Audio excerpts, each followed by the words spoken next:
In 1898, Tottenham Hotspur's home ground was legally condemned as a public health hazard. Sewage runoff from neighbouring houses was flooding the pitch. The club that would become one of England's giants was 15 years old and weeks away from extinction. This is the story of how a Bible class became Tottenham Hotspur, and almost didn't survive its own adolescence. September 1882. A group of schoolboys from the Tottenham Grammar School gathered under a street lamp on Tottenham High Road. They were members of the Hotspur Cricket Club, itself an offshoot of the All Hallows Church Bible class. The cricket season was over. They needed something to do during the winter months, and someone, historians aren't certain who, suggested forming a football club.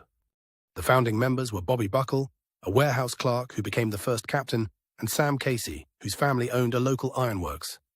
They called themselves Hotspur Football Club, after Harry Hotspur, the medieval knight from Shakespeare's Henry IV, who rebelled against the king. The name was meant to evoke bravery and defiance. What it actually evoked was confusion, because there were already 5 other clubs in London using some variation of Hotspur in their name. In 1884, they added Tottenham to the front to distinguish themselves. The early years were chaotic. The club had no permanent ground. They played on Tottenham Marshes, a stretch of public land where they had to share space with other clubs, and occasionally with people just trying to walk their dogs. In 1888, they moved to a private ground on Northumberland Park, leased from the brewery that owned the land. That's when the problems started. The ground was located next to a row of terraced houses. The houses had no proper sewage system. When it rained, runoff from the properties would flood directly onto the pitch, turning it into what contemporary reports described as a swamp of filth. By 1898, the Tottenham Urban District Council had seen enough. They condemned the ground as a health hazard and ordered the club to vacate. Tottenham had no backup plan and no money to build a new stadium. This is where John Over comes in. Over was a local businessman who had recently become the club's president, and he understood that without a permanent home, Tottenham would dissolve within months. He found a plot of land 2 streets away, owned by the Charrington Brewery. It was a former nursery garden, flat and well-drained. Over negotiated a lease and personally guaranteed the rent if the club couldn't pay. The new ground opened in September 1899. It was called White Hart Lane, after the pub that stood on the corner of the street. The stadium would remain Tottenham's home for the next 118 years. But in 1899, survival was still not guaranteed. Tottenham was still an amateur club playing in the Southern League, a tier below the professional football league that dominated the north of England.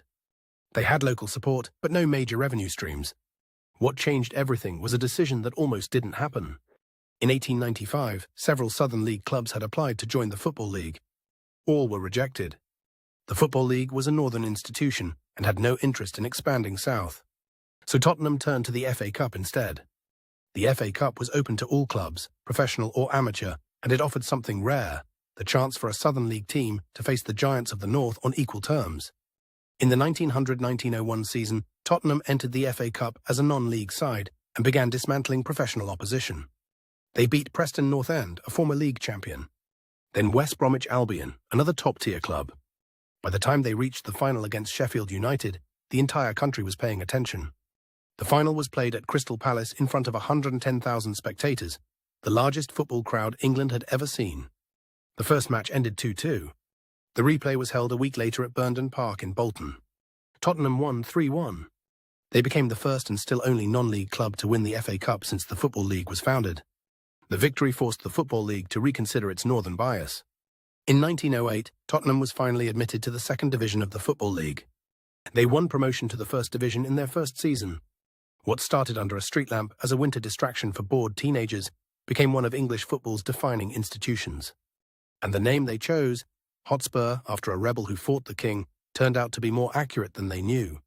Because the story of Tottenham is the story of a club that survived by refusing to accept the limits other people set for it, even when that limit was a condemned pitch flooding with sewage.